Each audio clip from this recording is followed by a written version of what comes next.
Pinatay na sana nila ako. Sa higaan ko, sa sarili kong bahay, ninanakaw nila ang buhay ko habang nagpapanggap na nagmamalasakit. Hayaan mo siyang maging tanga habang buhay, sabi ng asawa ko habang yakap ang babaeng tinuring kong kapatid. Pero hindi nila alam, nagising na ang reyna mula sa bangungot. Wawasakin ko sila, unti-unti.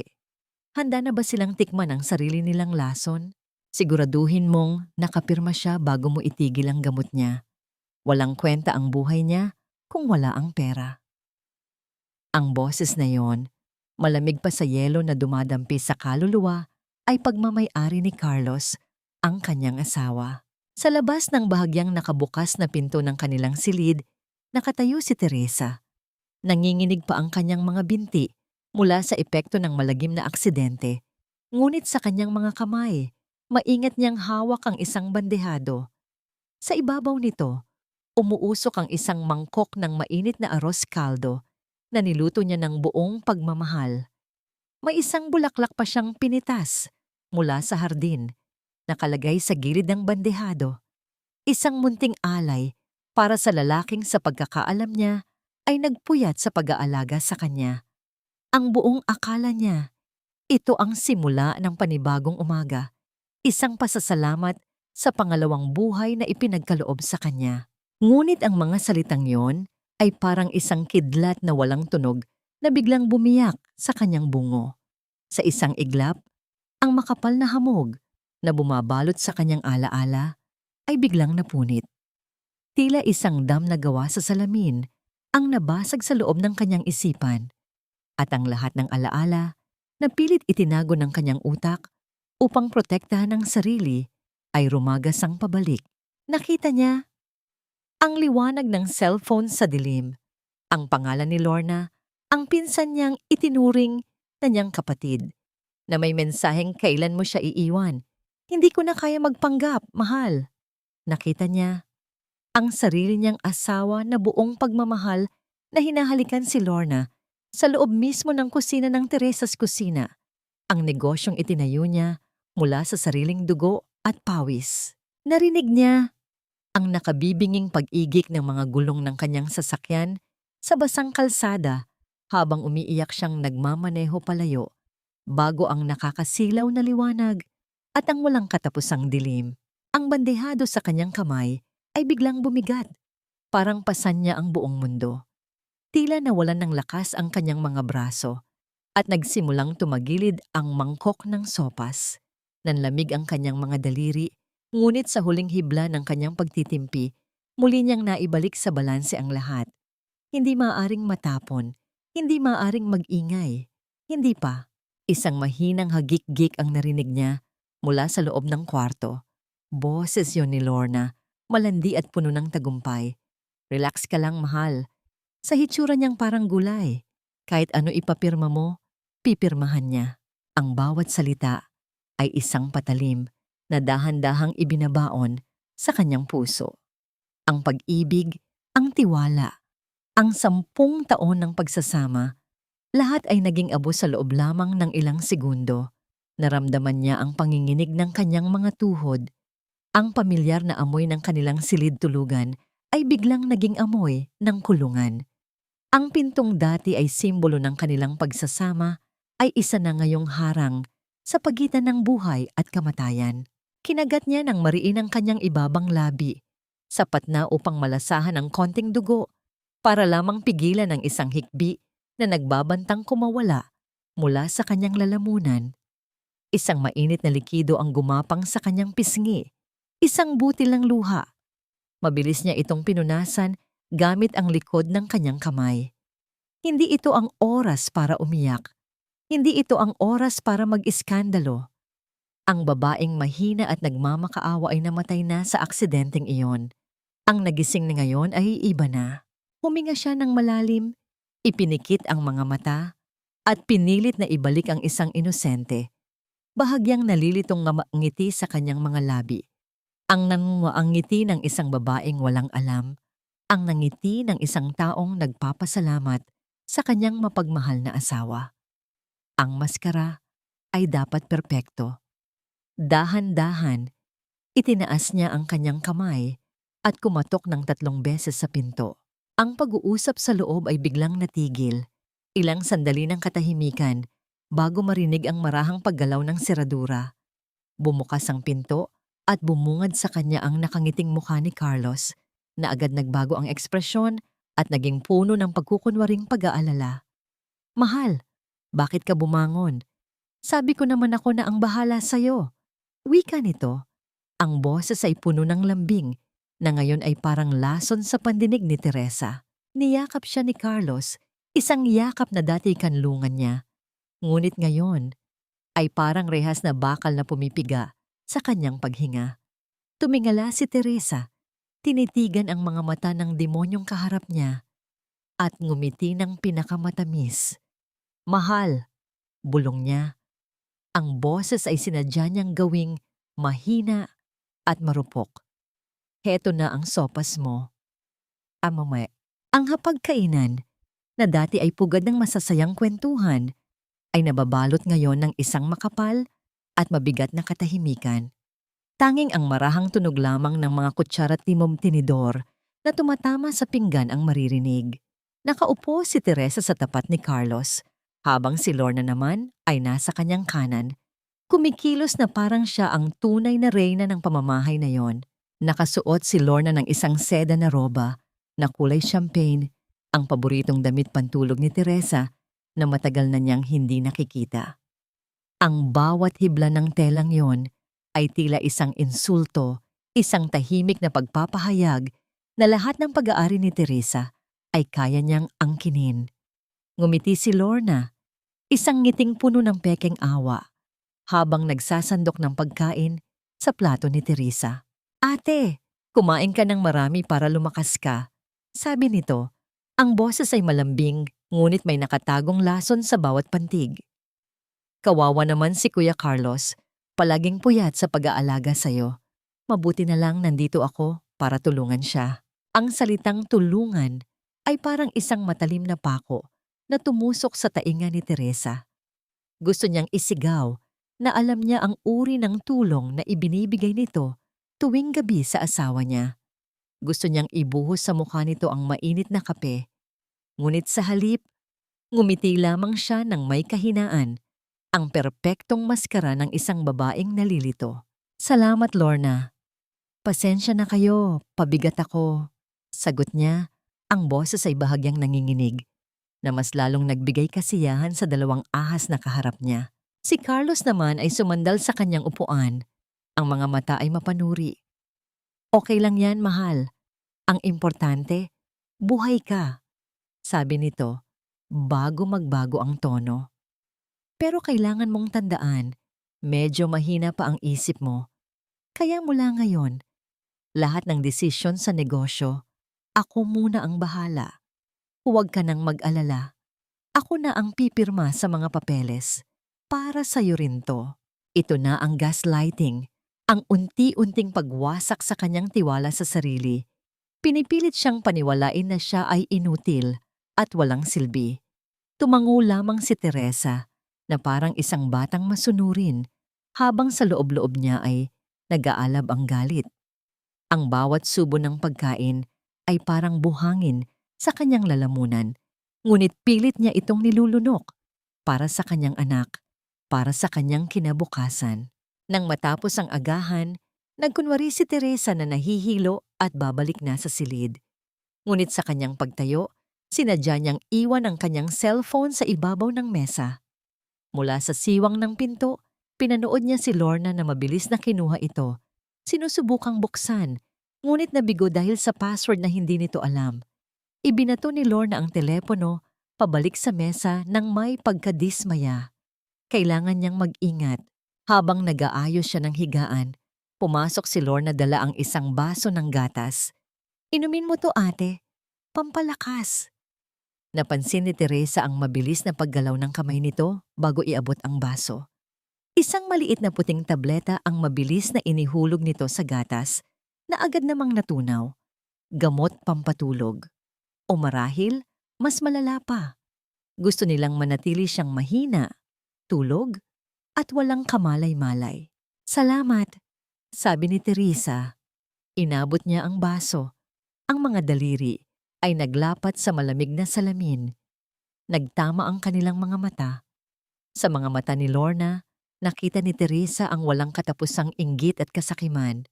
At sa mga mata ni Teresa, kung titingnan lang ni Lorna ng mas maigi, makikita sana nito ang isang nagbabagang apoy. Pag-alis ni Lorna, dinala ni Teresa ang gatas sa banyo. Ngunit bago niya ito ibuhos, may napansin siyang kakaiba sa ilalim ng lababo. Isang bote ng gamot na walang etiketa. Kinuha niya ang isang tableta. Magkapareho. Ito ang lason na dahan-dahang ipinaiinom sa kanya. Itinago niya ito sa bulsa ng kanyang damit. Ito ang unang ebidensya. Bumalik siya sa sala at doon, nakita niya si Carlos na may kausap sa telepono. Nang makita siya nito, mabilis nitong ibinaba ang tawag. Isang numero na hindi pamilyar. Isang lihim na naman. Gabi na. Oras na para uminom ng gamot. Inabot ni Carlos ang isang baso ng tubig at ang karaniwan niyang tableta. Pero kasama nito, may isa pang baso. Ang baso ng gatas na may lason. Para makatulog ka ng mahaba. Mahal ko. Sabi ni Carlos. Ang boses ay malambing, ngunit ang mga mata ay walang emosyon. Dinala nito ang baso sa kanyang mga labi. Pilit siyang pinainom. Ang matamis na amoy ng gatas ay parang amoy ng kamatayan. Ang baso ng gatas ay nakadikit na sa kanyang mga labi. Ramdam ni Teresa ang bahagyang panginginig ng kamay ni Carlos habang hawak nito ang baso, isang senyales ng pagkainip nito na matapos na ang lahat. Sa isang iglap, kailangan niyang mag-isip. Uminom o mamatay, o may ikatlong pagpipilian. Sa huling sandali, bigla siyang umubo ng malakas at marahas. Isang pekeng ubo na nanggaling sa kaibuturan ng kanyang baga. Sapat na para mabulunan at maibuga ang kaunting gatas na pumasok sa kanyang bibig. Sinadya niyang itabig ang kamay ni Carlos, dahilan para ang natitirang laman ng baso ay tumapon sa sahig at sa isang malagong halaman na nakalagay sa gilid ng kanilang kama. Mahal! Anong nangyari? Sigaw ni Carlos, halatang mas nag-aalala sa natapong plano kaysa sa kanyang kalagayan. Pasensya na. Bigla akong nasamid. Hirap na sabi ni Teresa habang patuloy sa pag-ubo para maging mas kapani-paniwala. Ang mukha niya ay namula at may mga pekeng luha na namuo sa gilid ng kanyang mga mata. Bumuntong hininga si Carlos ng may halong pagkainis, ngunit mabilis itong nagbago at naging pag-aalala, kunwari. Hey, sige na, magpahinga ka na. Hayaan mo na yan. Kumuha ito ng basahan at walang ganang pinunasan ng sahig. Hindi napapansin na karamihan sa gatas na may lason ay dumilig sa lupa ng halaman. Nang sa wakas ay lumabas na si Carlos ng silid, naiwan si Teresa sa dilim. Ang tibok ng kanyang puso ay napakabilis, parang kabayong nagkakarera sa kanyang dibdib. Nagtagumpay siya, kahit sa gabing ito lang. Hinintay niyang tumahimik ang buong kabahayan. Ang tanging maririnig na lamang ay ang banayad na paghilik ni Carlos mula sa guest room, kung saan ito natutulog kasama si Lorna. Isang katotohanang alam na niya ngayon. Dahan-dahan siyang bumangon, walang sapin sa paa. Ang bawat hakbang ay maingat na parang naglalakad sa ibabaw ng mga bubog. Ang kanyang misyon ay isa lang, hanapin ang luma niyang cellphone, ang tanging pag-asa niya para makahingi ng tulong. Sinimulan niya sa ilalim ng kama, sa likod ng mga kurtina, sa loob ng aparador. Ang kanyang mga kamay ay nanginginig habang kinakapa ang bawat sulok, sa bawat anino na gumagalaw, sa bawat kaluskos mula sa labas. Napapahinto siya. Pinipigil ang kanyang paghinga. Sa ilalim ng isang tumpok ng mga lumang kumot, sa pinakailalim na bahagi ng kanyang aparador, nakapa niya ang isang malamig at pamilyar na bagay, ang luma niyang telepono. Tila itinago ito ni Carlos sa pag-aakalang hindi na niya maaalala. Dali-dali niya itong binuksan. Mabuti na lang, at may natitira pa itong kaunting baterya. Agad niyang kinonekta sa wifi ng bahay. Ang ilaw mula sa screen ay tila isang maliit na kandila ng pag-asa sa madilim na silid. Libu-libong mensahe at notification ang bumungad sa kanya, ngunit isa lang ang hinanap ng kanyang mga mata. Ang pangalan ni Gabriel. Ang kanyang matalik na kaibigan mula kolehiyo na ngayon ay isa ng mahusay na abogado. Gab, tulungan mo ako. Nasa panganib ako. Iyon lang ang tinipa niya. Simple, direkta. Walang oras para magpaliwanag. Bago pa man niya ma-send, isang pamilyar na pakiramdam ang bumalot sa kanya. Ang pagiging isang ina. Hindi niya maaaring isipin lang ang sarili niya. Kailangan niyang makita ang kanyang anak. Dahan-dahan niyang binuksan ang pinto ng kwarto ng kanyang 5 taong gulang na si Miguel. Natutulog ito ng mahimbing. Yakap-yakap. Ang paborito nitong stuffed toy na aso. Lumuhod si Teresa sa gilid ng kama. Pinagmasdan ang payapang mukha ng kanyang anghel. Dito siya humuhugot ng lakas. Para sa batang ito, kaya niyang labanan kahit ang demonyo. Hinalikan niya ito nang marahan sa noo at bumulong. Pangako anak, babawiin ni mama ang lahat para sa'yo. Bumalik siya sa kanyang silid. Ang puso ay puno ng panibagong determinasyon. Handa na siyang pindutin ang send button sa mensahe para kay Gabriel nang biglang gumalaw ang doorknob ng kanyang pinto. Dahan-dahan itong umiikot, walang ingay, na mas lalong nakakatakot. Nanlaki ang mga mata ni Teresa. Wala na siyang oras para itago ang telepono. Ang anino ni Carlos na tumakip sa liwanag ng buwan ay parang isang higanteng halimaw na handang lamunin si Teresa. Sa isang iglap, tila tumigil ang pag-ikot ng mundo. Ang hawak niyang cellphone ay biglang naging isang pirasong nagbabagang uling sa kanyang palad. Ngunit ang takot na minsay magpapapilay sa kanya ay napalitan na ng bilis ng pag-iisip. Bago pa man tuluyang mabuksan ni Carlos ang pinto, mabilis niyang isinilid ang telepono sa ilalim ng kanyang unan at dali-daling humiga, ipinikit ang mga mata at pinakiramdaman ang bawat paggalaw. Pumasok si Carlos nang walang katok-katok. Naramdaman ni Teresa ang paglubog ng kama sa tabi niya. Ang amoy ng alak at pabango ni Lorna ay kumalat sa hangin, isang kombinasyong nakakasuka. Gising ka pa? Tanong nito. Ang boses ay malamig at walang pakundangan. Dahan-dahang iminulat ni Teresa ang kanyang mga mata. Sinigurong may bakas ng pagkalito at sakit. Carlos, masakit ang ulo ko. Daing niya, hinawakan ang kanyang sentido. Parang may pumupukpok sa loob. Tinitigan siya ni Carlos ng ilang sandali na para bang sinusuri kung nagsasabi siya ng totoo. Sa huli, tila naniwala ito. Uminom ka na lang ulit ng gamot, sabi nito bago tumayo. Matulog ka na. May mahalaga akong aasikasuhin bukas. Hindi man lang siya nito kinumutan. Hindi man lang siya nito tinapik. Naglakad lang ito palabas at isinara ang pinto. Iniwan siyang muli sa kadiliman. Huminga ng maluwag si Teresa. Ang itim na anino ay umalis na. Kinabukasan, ginamit niya ang sakit ng ulo bilang dahilan para makalabas ng bahay. Kailangan ko lang ng sariwang hangin. Baka sakaling gumaan ang pakiramdam ko. Sabi niya kay Lorna na nagbabantay sa kanya na parang isang gwardiya. Tinaasan siya nito ng kilay, ngunit pumayag din nang makita ang itsura ni Teresa na kahabag-habag. Sa parke, sa ilalim ng isang malaking puno ng akasya, doon sila nagkasundong magkita ni Gabriel. Bawat anino ng taong dumadaan ay nagpapakaba sa kanya. Paano kung sinusundan siya? Paano kung isa itong patibong? Ilang minuto pa, isang pamilyar na anino ang kanyang natanaw.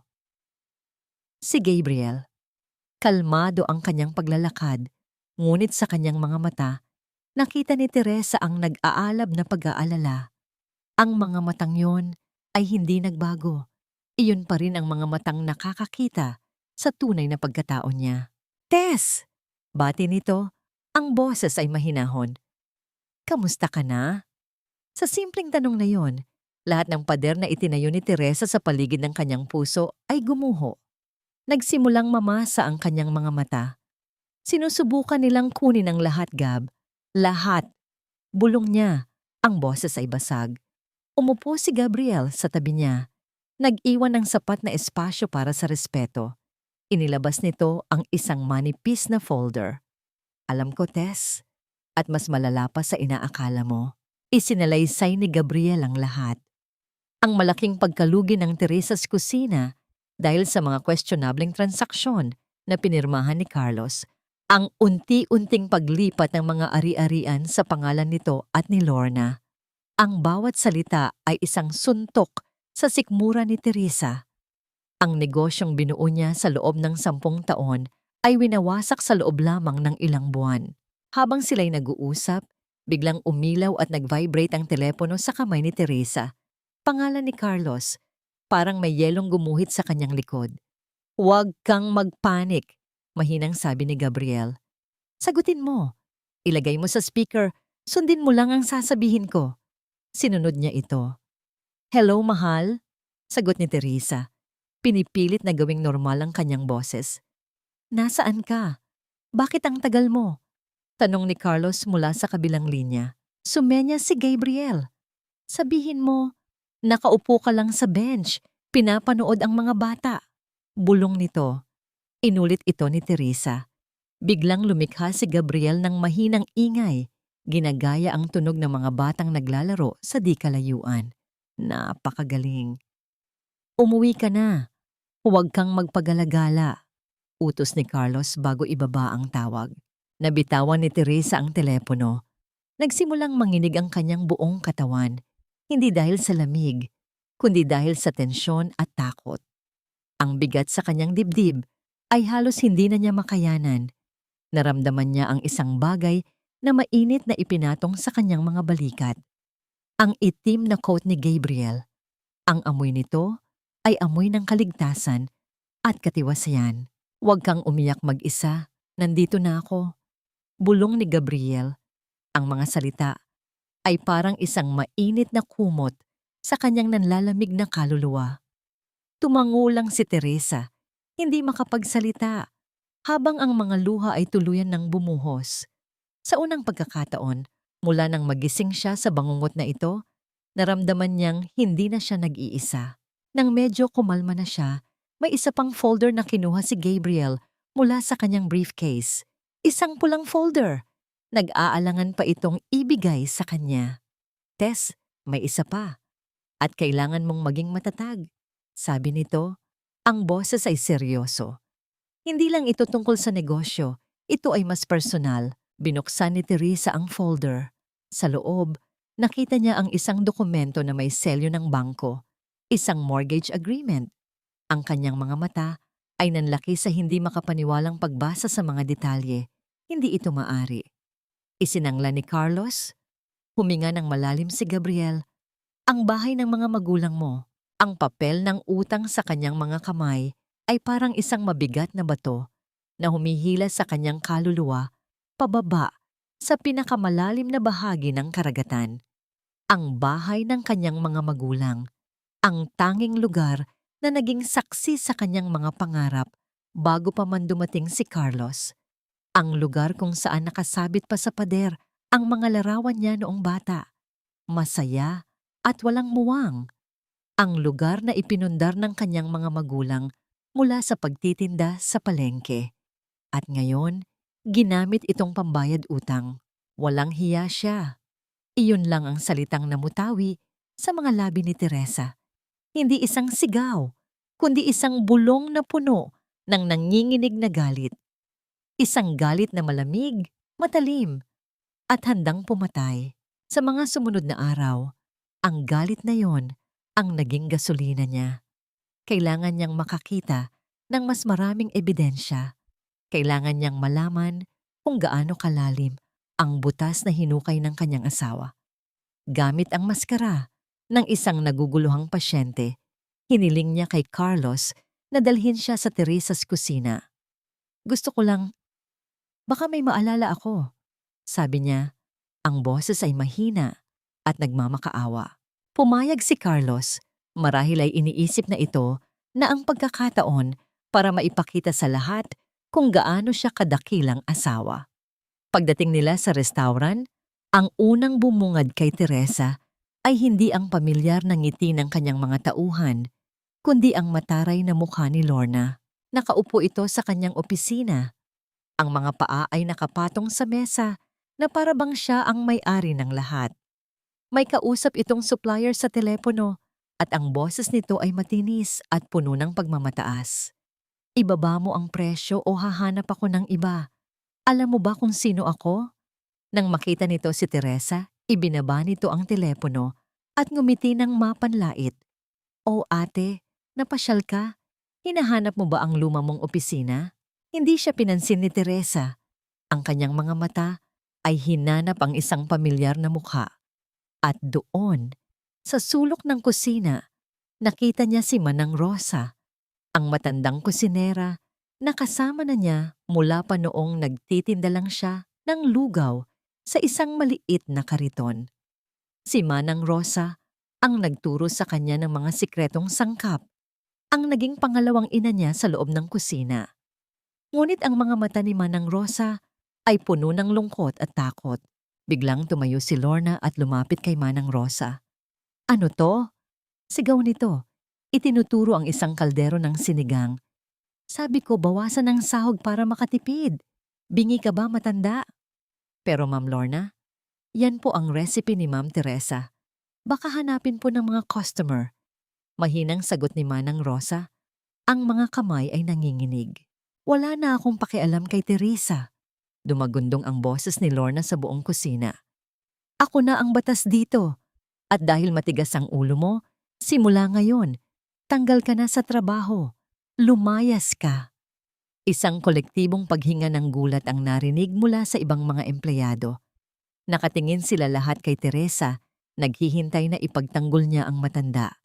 Naghihintay na ipakita niya kung sino ang tunay na may-ari. Ngunit nanatiling tahimik si Teresa. Ang kanyang mga kamay ay nakakuyom sa kanyang tagiliran. Ang mga kuko ay bumaon sa kanyang palad. Ang bawat hibla ng kanyang pagkatao ay gustong sumugod at sampalin si Lorna. Ngunit hindi pa ito ang tamang panahon. Ang isang maling galaw ay sisira sa lahat ng kanyang plano. Tumulo ang luha sa mga mata ni Manang Rosa. Walang salitang lumabas sa bibig nito. Kinuha lamang nito ang kanyang maliit na bag, yumuko ng bahagya, at naglakad palabas. Nang dumaan ito sa tabi ni Teresa, saglit itong huminto. "Pasensya na po, ma'am," bulong nito. Ang boses ay basag. Bago ito tuluyang umalis, may isang bagay itong inilagay sa kamay ni Teresa. Isang maliit, nakatuping panyo. Ang panyong may burda ng kanyang pangalan na ibinigay niya rito noong Pasko. Sa pagitan ng mga tupi, may isang maliit na susi. Pinanood ni Teresa ang likod ng matandang papalayo. Ang kanyang puso ay dinudurog. Ito na ang huling patak. Ang pagyurak sa kanyang negosyo ay isa. Ngunit ang pag-aapi sa mga taong naging pamilya na niya ay isang digmaan. Tumalikod si Lorna at muling hinarap ang ibang mga empleyado na ngayon ay nakayuko sa takot. Hindi nito napansin ang apoy sa mga mata ni Teresa. Hindi nito naramdaman ang pagbabago sa hangin. Maya-maya, isang bagong empleyado ang lumapit kay Lorna. "Ma'am, ano po ang gagawin natin dito?" tanong nito. Itinuturo ang isang malaking kahon. Sumagot si Lorna nang hindi man lang tumitingin. "Itapon niyo na yan. Luma na yan. Pabigat lang." Ang kahon ay puno ng mga tropeo at parangal na natanggap ng Teresa's kusina sa loob ng 10 taon. Tumalikod si Teresa at naglakad pabalik sa kotse. Si Carlos, na nanonood lang mula sa malayo, ay sumunod. "Nakita mo? Ganyan talaga. Kailangan ng pagbabago." Sabi nito, sinusubukang gawing normal ang lahat. Hindi sumagot si Teresa. Hinawakan niya ng mahigpit ang susi sa loob ng kanyang bulsa. Hindi ito susi sa isang pinto. Ito ang susi sa kanilang pagbagsak. Ang tunog ng sampal na yon ay umalingaw-ngaw sa isipan ni Teresa buong gabi. Hindi ang sampal na pisikal, kundi ang sampal sa kanyang pagkatao, sa kanyang pinaghirapan, sa mga taong naging tapat sa kanya. Habang nakahiga sa dilim, bumalik sa kanyang alaala ang araw na una niyang nakilala si Lorna. Isang payat na dalagita, marusing ang damit, nakayapak, at may mga mata na puno ng takot at gutom. Naawa siya. Kinuha niya ito mula sa magulong squatter, pinakain, binihisan, at itinuring na parang tunay na kapatid. Pinag-aral niya ito, ibinigay ang lahat ng hindi niya naranasan noong kanyang kabataan. Pinangako niya sa sarili na hindi mararanasan ni Lorna ang hirap na dinanas niya. Ang tanging hiningi niyang kapalit ay ang maging mabuting tao ito. Isang malaking pagkakamali. Ang utang na loob na inaasahan niya ay naging isang sumpa na ngayon ay unti-unting pumapatay sa kanya. Ang ahas na kanyang inalagaan sa kanyang dibdib ay nagising na at handa nang tumuklaw. Kinabukasan, habang nagpapanggap na natutulog, naramdaman ni Teresa ang pagbukas ng pinto ng kanyang silid. Si Lorna. Dahan-dahan itong pumasok. Ang mga hakbang ay maingat na parang isang magnanakaw. Pinanood niya ito sa ilalim ng kanyang mga pilik mata. Binuksan ni Lorna ang kanyang drawer ng mga alahas. Kinuha nito ang isang lumang kwintas na pilak. Ang nag-iisang alaala na naiwan sa kanya ng kanyang yumaong ina. Sinuri ito ni Lorna. Tiningnan kung may halaga. At nang makitang simple lang ito, isinukbit nito sa sariling leeg na parang isang tropeo. "Pabigat ka lang, ate," bulong ni Lorna sa sarili. Sapat na para marinig ni Teresa. "Lahat ng ito, dapat sa akin. Ako dapat ang mayaman. Ako dapat ang asawa ni Carlos." Naramdaman ni Teresa ang pag-akyat ng init sa kanyang mukha. Kinuyom niya ang kanyang kamao sa ilalim ng kumot. Ang bawat ugat sa kanyang braso ay naninikip sa galit. Ngunit pinigilan niya ang sarili. Ang bawat kilos ni Lorna ay isa lamang karagdagang ebidensya, isang karagdagang pako sa kabaong na hinuhukay nito para sa sarili. Nang makalabas na si Lorna, pumangon si Teresa. Hindi siya umiyak. Ang mga luha ay para sa mga mahihina. At sa puntong ito, siya na ang pinakamatibay na taong kilala niya. Pumunta siya sa aparador kung saan nakatago ang mga gamit na hindi na niya ginagamit. Nandoon ang mga damit, sapatos, at bag na pinaglumaan niya na ibinibigay niya kay Lorna. Mga gamit na may tatak, mga gamit na mamahalin. Kinuha niya ang isang malaking itim na garbage bag at walang awang inilagay ang lahat doon. Ang bawat damit ay isang alaala ng kanyang kabutihan at bawat isa ay itinapon niya ng walang panghihinayang. Habang nag-aayos, isang lumang photo album ang nahulog mula sa estante. Binuklat niya ito. Isang larawan ang pumukaw sa kanyang atensyon. Silang dalawa ni Lorna. Mga 10 taon na ang nakalipas. Magkayakap sila, nakangiti sa kamera. Si Teresa ay mukhang pagod ngunit masaya. Si Lorna naman ay may ngiti sa labi. Ngunit ang mga mata nito, kahit noon pa man, ay may kakaibang kislap. Isang kislap ng inggit. Kumuha siya ng gunting mula sa kanyang sewing kit. Dahan-dahan, ngunit may katiyakan, ginupit niya ang larawan sa gitna. Pinaghihiwalay ang kanilang mga anyo. Ang kalahati na may mukha ni Lorna ay hinulog niya sa basurahan. Ang kalahati niya ay itinago niya sa kanyang pitaka. Simbolo ito ng kanyang pangako. Mula sa araw na ito, mag-isa na lang siya. Babawiin ko ang lahat, bulong niya sa hangin. Pati ang kaluluwa ninyo, kung kinakailangan. Kinagabihan, habang naghahapunan, napansin ni Teresa na palihim na nagte-text si Lorna sa ilalim ng mesa. Sinadya niyang aksidenteng mahulog ang kanyang tinidor. Nang yumuko siya para kunin ito, mabilis niyang sinilip ang screen ng telepono ni Lorna. Isang mensahe para sa isang lalaking nagngangalang Rico. "Nakuha ko na ang pera. Magkita tayo bukas." Sino si Rico? Isa na namang misteryo. Isa na namang hibla sa masalimuot na web ng kasinungalingan na kailangan niyang kalasin. Nang tumayo siya, ang kanyang mga mata ay nagtagpo sa mga mata ni Carlos. May pagtataka sa mukha nito. Nakita kaya nito ang kanyang ginawa? Biglang pumasok si Carlos sa kanyang silid-tulugan pagkatapos ng hapunan. Nakita nito si Teresa na nakaupo sa kama. Hawak-hawak pa rin ang gunting na ginamit niya kanina. "Anong ginagawa mo dyan?" tanong ni Carlos. Ang boses ay puno ng hinala. Ang mga mata ay nakatutok sa matalim na dulo ng gunting. Ang matalim na dulo ng gunting ay kumislap sa ilalim ng ilaw ng lampara. Tinitigan ito ni Carlos. Ang kanyang mga mata ay nanliit sa pagsusuri na para bang sinusubukang basahin kung ano ang tumatakbo sa utak ng kanyang asawa. Ang hangin sa silid ay biglang naging mabigat at siksik. Ngunit mabilis na kumilos ang isip ni Teresa. Ibinaba niya ang gunting at kinuha ang isang lumang bestida na may punit sa laylayan. Ipinakita niya ito kay Carlos na may malungkot na ngiti. "Sinusubukan ko lang tahiin ito," sabi niya. Ang boses ay mahina at puno ng nostalgia. "Ito yung damit na suot ko nung una tayong mag-date. Naalala mo pa ba? Baka sakaling makatulong sa alaala ko." Ang pagbanggit sa kanilang nakaraan ay tila isang mabisang sandata. Agad na lumambot ang ekspresyon ni Carlos. Ang hinala ay napalitan ng pagkainip. Hindi niya gustong maalala ni Teresa ang nakaraan. Gusto niya itong manatili sa kasalukuyang estado nito. Isang blankong papel na madali niyang masusulatan. "Itapon mo na yan. Luma na," sabi nito. Umupo sa gilid ng kama at inilabas ang isang pamilyar na folder. "May mas importante tayong kailangang gawin. Iyon na ang sandali."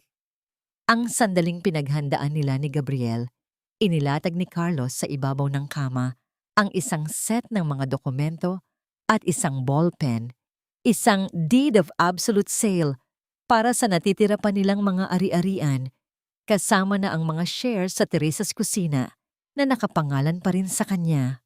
"Mahal, kailangan mo lang itong pirmahan," sabi ni Carlos. Ang boses ay bumalik sa pagiging malambing at mapang-akit. Hinaplos nito ang kanyang buhok. "Para ito sa kinabukasan natin, para ma-secure ang lahat para sa'yo. At kay Miguel, ako na ang bahalang magpatakbo ng lahat habang nagpapagaling ka." Tinitigan ni Teresa ang dokumento. Ang pangalan niya ay nakalimbag doon. Naghihintay na lagdaan niya ang sarili niyang hatol. Ramdam niya ang pagbilis ng tibok ng kanyang puso. "Pero, hindi ko maintindihan to," sabi niya. Ginagaya ang isang batang nalilito. "Masyadong maraming salita. Natatakot ako." Nakita niya ang bahagyang pagkunot ng noo ni Carlos. Ang pasensya nito ay nauubos na. "Huwag mo nang intindihin. Magtiwala ka lang sa akin, Teresa. Kailan ba kita niloko?" Ang tanong na yon ay parang isang sampal. Gusto niyang tumawa ng malakas. Gusto niyang isigaw ang lahat ng kasinungalingan nito. Ngunit sa halip, yumuko siya at nagsimulang humikbi. Mga pekeng hikbi na puno ng takot at pag-aalinlangan. "Natatakot ako, Carlos. Paano kung magkamali ako?" Doon na tuluyang nawala ang pasensya ng demonyo. "Ano ka ba? Isang pirma lang yan. Huwag ka nang mag-inarte na parang bata." Sigaw nito. Ang tunay na kulay ay lumabas na. Agad din nitong binawi ang sinabi nang makitang mas lalo siyang napahagulgol. "Shh! Tama na.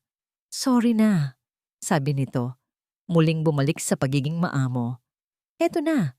Tutulungan kita." Hinawakan nito ang kanyang kamay. Inilagay ang ballpen sa pagitan ng kanyang mga daliri at ginabayan ito patungo sa linya kung saan siya pipirma. Ito na ang pagkakataon niya. Naalala niya ang sinabi ni Gabriel, kapag pinilit kanyang pumirma, gawin mo. Pero siguraduhin mong iba sa karaniwan mong pirma. Isang maliit na pagbabago lang sa isang letra ay sapat na para ma-invalidate ang dokumento sa bangko.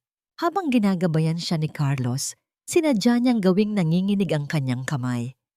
Ang karaniwang bilog na T sa kanyang pangalan ay ginawa niyang bahagyang patulis. Ang dulo ng letrang A ay ginawa niyang mas mahaba kaysa sa dati. Mula sa malayo, mukha itong perpektong pirma. Ngunit sa mata ng isang eksperto, ito ay isang malinaw na pamimeke. Nang matapos, nakahinga ng maluwag si Carlos. Ang nangiti sa labi nito ay abot tenga. Kinuha nito ang dokumento na parang isang tropeo. Ayan, tapos na. Napakagaling. Sabi nito, hinalikan siya sa noo. Ang pagdampi ng mga labi nito sa kanyang balat ay parang pagdampi ng isang langkay ng mga uod. Nanatili siyang hindi gumagalaw. Ang mga mata ay nakatitig sa kawalan. Ngumiti siya pabalik. Isang ngiting walang buhay. Sa likod ng mga matang yon, ang kanyang isipan ay sumisigaw sa tagumpay. Salamat sa tiwala, mahal, sabi ni Carlos. Para sa'yo, lahat gagawin ko. Sagot ni Teresa. Ang mga salita ay may dalang kahulugan na hindi kailanman mauunawaan ng lalaking kaharap niya. Kinuha ni Carlos ang mga dokumento, maingat na inilagay sa folder at lumabas ng silid. Narinig ni Teresa ang mahinang tunog ng pagbukas at pagsara ng kanilang lumang metal na safety deposit box na nakatago sa likod ng isang painting. Naiwan siyang mag-isa. Ang nangiti ay dahan-dahang nawala sa kanyang mukha, napalitan ng isang ekspresyong malamig na parang yelo. Ang magnanakaw ay nakakuha ng isang pekeng hiyas at ang tunay na laban ay malapit nang magsimula. Minsan, ang ulan ay hindi lamang tubig na bumabagsak mula sa langit, kundi mga luhang hindi na kayang pigilan ng mundong pagod na sa kasinungalingan. Sa labas ng bintana, ang dilim ay binalot ng malalakas na patak na humahampas sa bubong, lumilikha ng isang ritmo na tila nagkukubli sa anumang ingay ng pagtakas. Sa ilalim ng bawat hagupit ng hangin, dahan-dahang lumabas si Teresa sa kanilang gate. Balot ng itim na kapote, yakap-yakap ang mga dokumentong magiging mitya ng kanyang paglaya. Sa dulo ng madilim na eskinita, naghihintay ang isang pamilyar na sasakyan. Ang mga ilaw nito ay nakapatay, tila isang anino na nagbabantay sa kailaliman ng gabi. Mabilis na binuksan ni Teresa ang pinto at pumasok, kasunod ang pagpasok ng malamig na simoy ng hangin at amoy ng basang lupa. Sa loob, ang atmosfera ay biglang nagbago.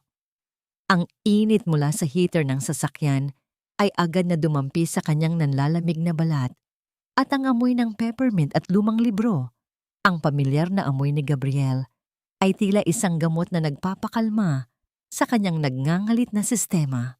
Walang imik na inabot ni Teresa ang folder. Ang kanyang mga daliri ay nanginginig pa rin, hindi dahil sa lamig, kundi dahil sa adrenaline na unti-unti nang humuhupa. Tinitigan ni Gabriel ang mga papel pagkatapos ay itinuon ang kanyang paningin kay Teresa. Ang liwanag mula sa dashboard ay sapat na upang makita ang mga pasa sa puso ng babaeng nasa harap niya. You did it, Tess, mahinang sabi ni Gabriel. Ang boses ay parang isang malalim na himig na nagbibigay ng katiwasayan. Ito na ang huling piraso ng puzzle. Safe na ang shares mo sa bangko. Hindi sumagot si Teresa. Tumingin lang siya sa labas ng bintana, pinapanood ang mga patak ng ulan na nagkakarera sa salamin. Bigla, ang lahat ng pagod, ang lahat ng pait, ng pagpapanggap, at ang bigat ng pagtataksil ni Carlos ay tila sabay-sabay na sumabog sa kanyang dibdib. Ang pader na binuo niya upang maging matatag ay tuluyan ng gumuho. Ang kanyang mga balikat ay nagsimulang gumanit at ang unang hikbi ay kumawala sa kanyang mga labi. Nagsimulang umagos ang kanyang mga luha. Mga luhang hindi niya nailabas taharap ng kanyang asawa. Mga luhang sadyang itinago para sa sandaling ito. Umiyak siya nang parang isang batang nawawala sa gitna ng gabi. Ibinubuhos ang lahat ng sakit ng 10 taong nasayang. Hindi siya pinigilan ni Gabriel. Hindi ito nagsalita ng mga gasgas na katagang tahan na o ayos lang yan. Sa halip, naramdaman ni Teresa ang marahang paggalaw ni Gabriel. Inilagay nito ang sasakyan sa park at sa gitna ng masikip na espasyo, Naramdaman niya ang isang mainit at matipunong braso na bumalot sa kanyang mga balikat. Dahan-dahan, hinila siya nito palapit hanggang sa ang kanyang ulo ay sumandal sa matatag na balikat ng lalaki. Ilabas mo lang lahat, Tess. Nandito ako. Hindi kita bibitawan. Bulong ni Gabriel. Ang kanyang malalaking palad ay marahang humahaplos sa likod ni Teresa. Isang kilos na puno ng respeto at wagas na pag-aalaga. Sa bisig ni Gabriel, naramdaman ni Teresa ang isang uri ng kaligtasan na hindi niya kailanman naramdaman kay Carlos. Ito ay hindi pag-aari, kundi pag-unawa. Ilang minuto silang nanatili sa ganoong posisyon, sa gitna ng ingay ng ulan at ng kanilang magkasabay na paghinga. Ang bawat paghaplos ni Gabriel sa kanyang likod ay tila unti-unting nagtatahi sa mga sugat ng kanyang kaluluwa. Nang medyo kumalma na siya, iniangat ni Gabriel ang kanyang mukha. Gamit ang kanyang hinlalaki, dahan-dahan itong pinunasan ang mga luhang nalalabi sa pisngi ni Teresa. Ang kanilang mga mata ay nagtagpo. Isang sandaling puno ng mga salitang hindi kayang bigkasin ng dila. May isa pa akong gustong ipagawa sa'yo, sabi ni Gabriel, inabot ang isang malinis na papel mula sa kanyang briefcase. Isang petition for annulment at legal separation. Ito ang pintuan mo palabas sa impyernong yan. Kapag handa ka na, pirmahan mo. Kinuha ni Teresa ang ballpen. Sa pagkakataong ito, hindi na nanginginig ang kanyang kamay.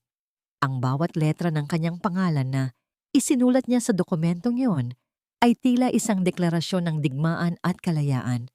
Sa bawat kurit ng tinta, nararamdaman niya ang pagputol sa kadena ni Carlos. Nang matapos, isang mapait na ngiti ang sumilay sa kanyang mga labi. Ngunit ang sandaling iyon ng kapayapaan ay biglang naputol nang tumunog ang kanyang telepono sa loob ng bulsa. Ang screen ay nagpapakita ng isang pangalan, Manang Rosa. Ma'am Teresa, Ma'am, bumalik po kayo sa bahay. Si Miguel po. Ang boses ng matanda ay puno ng hinala at takot. Naririnig ang malakas na pag-iyak ng bata sa background. Mataas po ang lagnat niya. Nanginginig po ang buong katawan. Wala po sina Sir Carlos at Lorna.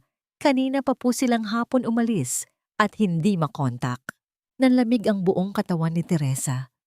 Ang kaba na naramdaman niya kanina ay walang-wala sa takot na nararamdaman niya ngayon para sa kanyang anak. Ano? Nasaan sila? Bakit nila iniwan si Miguel? Hindi ko po alam, ma'am.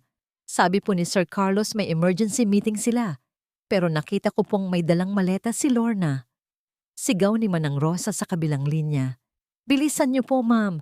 Parang nagko-convulsion na po ang bata. Tila huminto ang tibok ng puso ni Teresa sa bawat segundong lumilipas habang tinatahak nila ang madilim at basang kalsada patungo sa ospital. Sa likod ng sasakyan ni Gabriel, yakap-yakap niya ang nangangatog na katawan ni Miguel. Ang bawat paghinga ng bata ay mabigat at puno ng paghihirap. Isang tunog na tila humahati sa kaluluwa ng isang ina. Bilisan mo, Gab! Pakiusap! Bilisan mo! Ang pagsamo ni Teresa ay higit pa sa isang pakiusap. Ito ay isang daing ng desperasyon. Ang kanyang mga luha ay walang tigil sa pag-agos, pumapatak sa namumutlang pisngi ng kanyang anak. Nandito na tayo, Tess. Konting tiis na lang. Mahinahong sagot ni Gabriel, bagamat bakas din sa kanyang muka ang matinding pag-aalala. Sa bawat kanto, ang kanyang mga kamay sa manibela ay matatag, tila isang angkla sa gitna ng unos na kinakaharap ni Teresa. Nang makarating sa emergency room, mabilis na kinuha ng mga nurse ang bata. Naiwan si Teresa sa hallway, nakatitig sa kanyang mga kamay na basang-basa pa rin ng ulan at luha. Doon, sa gitna ng amoy ng gamot at puting liwanag ng ospital, naramdaman niya ang isang matinding puot na higit pa sa anumang naramdaman niya noon. Habang ang kanyang anak ay nakikipaglaban para sa buhay, nasaan ang ama nito? Nasaan ang lalaking nangakong magprotekta sa kanila? Kinaumagahan, dinala ni Teresa si Miguel pauwi sa kanilang bahay. Ang bata ay mahina pa ngunit ligtas na mula sa panganib. Pagpasok niya sa pinto, ang bumungad sa kanya ay hindi ang pag-aalala, kundi ang malakas na tawanan ni na Carlos at Lorna na kagagaling lang sa kung saan. Oh, nandito na pala ang mag-ina. Ani Carlos, ang boses ay puno ng pangungutya habang inaayos ang kanyang mamahaling kurbata sa harap ng salamin. Bakit dinala mo sa labas ang bata, Teresa? Di ba sabi ko may sakit ka sa isip? Baka kung ano pang mangyari sa kanya dahil sa kapabayaan mo. Nag-convulsion ang anak mo, Carlos. Halos mamatay siya habang wala kayo. Sigaw ni Teresa. Ang kanyang boses ay nanginginig sa matinding galit. Nasaan kayo? Bakit hindi niyo sinasagot ang mga tawag ko? Lumalapit si Lorna. Dala-dala ang isang bagong biling designer bag at tiningnan si Teresa mula ulo hanggang paa nang may pandidirit. Ate, huwag ka namang mag-iskandalo rito. May emergency meeting lang kami ni Kuya Carlos para sa ikagaganda ng restaurant. Imbes na magpasalamat ka na kami ang nagtatrabaho para sa inyo, nagagawa mo pang magparatang. Emergency meeting? Tumawa si Teresa ng mapait. Emergency meeting na may kasamang maleta at amoy ng alak? Habang ang anak mo ay nanginginig sa lagnat? Mabilis na lumapit si Carlos at hinawakan ng mahigpit ang braso ni Teresa, isang kilos ng pananakit na pilit nitong ikinukubli bilang pag-aalaga. Teresa, masyadong malakas ang imahinasyon mo. Baka epekto yan ng gamot na hindi mo iniinom. Magpasalamat ka at hindi kita ipinapakulong sa mental hospital sa ginawa mong paglabas ng walang pahintulot. Binitiwan siya ni Carlos ng marahas. Pumasok si Teresa sa kwarto ni Miguel. Isinara ang pinto at doon ay napaupo sa sahig. Ang kanyang mga mata ay nanunuot sa puot. Kinuha niya ang kanyang telepono, ang lihim na sandata na ibinigay ni Gabriel. Sa bawat pindot niya sa screen, tila bawat letra ay isang bala na patama sa puso ng kanilang mga kasinungalingan. Sinimulan niya ang pag-access sa system ng kanilang kumpanya. Dahan-dahang binubura ang mga data na pinaghirapan ni Carlos na manipulahin. Maya-maya, pumasok ang kanyang anak sa kwarto. Dala ang kanyang maliit na sapatos. Mama, huwag ka na po umiyak. Gusto ko po kay Tito Gabriel. Mabait po siya. Bulong ng bata. Niyakap ni Teresa ang kanyang anak nang napakahigpit. Kinuha niya ang maliit na sapatos ni Miguel. Hinalikan ito habang ang kanyang mga luha ay muling pumatak. Ngunit sa pagkakataong ito, ang kanyang mga mata ay hindi na nagpapakita ng kahinaan. Ito ay mga matang handang pumatay ng anumang hadlang para sa kaligtasan ng kanyang anak.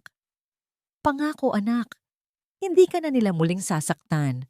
Bulong niya sa hangin. Lumabas si Teresa sa sala at nakita si Carlos na may hawak na isang tumpok ng mga lila at gintong sobre. Ang mga imbitasyon para sa ika-10 anibersaryo ng Teresa's Kusina. Heto ang mga imbitasyon para sa party sa susunod na linggo, sabi ni Carlos nang may ngising mapanukso. Inihagis niya ang isang sobre sa paanan ni Teresa. Dahan-dahang pinulot ni Teresa ang sobre at binuksan ito. Doon, sa gitna ng makintab na papel, nakalimbag ang mga katagang tila sumaksak sa kanyang huling hibla ng pasensya. Carlos Valderrama at Lorna Santos, co-founders of Teresa's Kusina. Ang kanyang pangalan, ang pangalan ng tunay na nagtatag, ang pangalan ng babaeng nagbuwis ng buhay para sa negosyong yon, ay tuluyan ng binura na parang isang mantsa na kailangang kalimutan. Ang gabi bago ang malaking kaganapan ay naging saksi sa huling hapunan ng mga traidor sa loob ng sarili nilang kaharian. Nakaupo si Teresa sa dulo ng mesa, pinaliligiran ng 2 taong nagnakaw ng kanyang nakaraan at nagnanais na ubusin ang kanyang kinabukasan. Sa tapat niya, suot ni Lorna ang pinakamaganda at pinakamahal na bestidang sutla ni Teresa. Kulay ginto ito, kumikinang sa ilalim ng marangyang ilaw, ngunit tila isang nakalalasong balat sa katawan ng ahas na pilit nagpapanggap na reyna. Si Carlos naman ay abala sa pag-inom ng alak. Ang mukha ay puno ng kasabikan, para sa tagumpay bukas. Gusto kong maging perpekto ang lahat sa anibersaryo, ani Carlos habang hinihiwa ang karne ng may katakawan. Kaya ikaw, Teresa, mananatili ka lang dito sa bahay. Sasabihin ko na lang sa mga bisita at sa media na lumala ang kondisyon mo at hindi mabuti ang iyong kalusugan. Ayaw kong gumawa ka ng eksena doon. Ito na ang huling hakbang ng kanilang plano, ang tuluyan siyang ikulong at ibaon sa limot habang sila ay nagpapakasasa sa kanyang pinaghirapan. Tumawa ng mahina si Lorna, pinupunasan ang kanyang labi gamit ang mamahaling panyo. Tama si Kuya Carlos, ate. Para na rin sa kabutihan mo to. Tingnan mo nga ang sarili mo sa salamin. Mukha kang multong naglalakad. Baka matakot lang ang mga kliyente kapag nakita ka nila. Nakinig lamang si Teresa. Ang kanyang mga mata ay nakatitig sa kanyang pagkain. Pinapanatili ang imahe ng isang babaeng sunod-sunuran at walang lakas na lumaban. Ngunit sa ilalim ng lamesa, ang kanyang mga kamay ay mahigpit na nakakuyom. Ang bawat salita ng pang-aapi ay iniipon niya upang maging lakas sa tamang panahon. Uminom ka muna ng juice, ate. Mukhang tuyong-tuyo na ang lalamunan mo sa pananahimik, sabi ni Lorna nang may mapang-asar na tono. Sabay abot ng isang baso ng matingkad na katas ng ubas. Kinuha ni Teresa ang baso. Tinitigan niya ang mapulang likido na parang kulay ng dugo. Isang ideya ang biglang nabuo sa kanyang isipan. Habang inaabot ito, sinadya niyang maging nanginginig ang kanyang kamay. Tila nawalan ng balanse at sa isang iglap ay bumuhos ang buong laman ng baso sa gintong bestida ni Lorna. Ang matingkad na kulay ube at pulang katas ay mabilis na kumalat sa mamahaling tela na sumira sa kagandahan nito at nag-iwan ng isang malaking mantsa na tila sariwang sugat. Ay, sorry! Sorry talaga, Lorna. Boses ni Teresa ay puno ng pekeng gulat at takot. Agad siyang tumayo upang punasan ito. Ngunit sa halip ay mas lalo pa niyang ipinahid ang katas upang bumaon ang mantsa sa hibla ng tela. Hindi ko sinasadya. Nanginginig lang talaga ang kamay ko. Ang mahal ng damit na ito. Walang hiya ka. Ang matinis na sigaw ni Lorna ay bumasag sa katahimikan ng gabi. Sa sobrang galit, mabilis na dumampi ang palad ni Lorna sa pisngi ni Teresa. Isang malakas na hampas na nag-iwan ng pulang marka at nagdulot ng matinding kirot na gumuhit hanggang sa kanyang panga. Dahil sa lakas ng impact, nabitawan ni Teresa ang baso na bumagsak sa sahig at nabasag sa libu-libong piraso. Lorna! Tama na! Pigil ni Carlos, hindi dahil sa pag-aalala kay Teresa, kundi dahil sa gulo na nililikha nila bago ang mahalagang araw. Sa gitna ng sigawan at ng pag-iyak ni Lorna dahil sa nasirang damit, dahan-dahang yumuko si Teresa para maglinis kunwari. Doon, sa ilalim ng anino ng mesa, maingat niyang dinampot ang isang mahaba at matulis na piraso ng basag na kristal.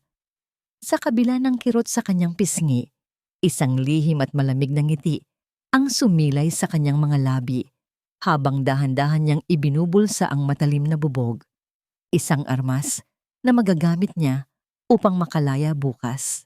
Dalhin mo na yan sa kwarto, galit na utos ni Carlos sa isang katulong. Ilak mo ang pinto mula sa labas. Huwag na huwag ninyong pakakawalan yan hanggang hindi natatapos ang party bukas. Kinaladkad si Teresa paakyat ng hagdan. Pumasok siya sa kanyang silid nang walang reklamo. Alam niyang ito na ang huling gabi ng kanyang pagdurusa. Ilang sandali pa, narinig niya ang pamilyar at malamig na tunog ng umiikot na susi sa labas ng kanyang pinto. Ang kandado ay lumatag. Nag-iiwan sa kanya sa gitna ng ganap na kadiliman. Ngunit sa dilim na yon, ang hawak niyang matalim na kristal ay nagbigay sa kanya ng pinakamaliwanag na pag-asa. Ang kadiliman sa loob ng silid ay tila isang malapot na kumot na sumasakal kay Teresa, ngunit ang puot na nag-aalab sa kanyang dibdib ay mas maliwanag pa sa sikat ng araw.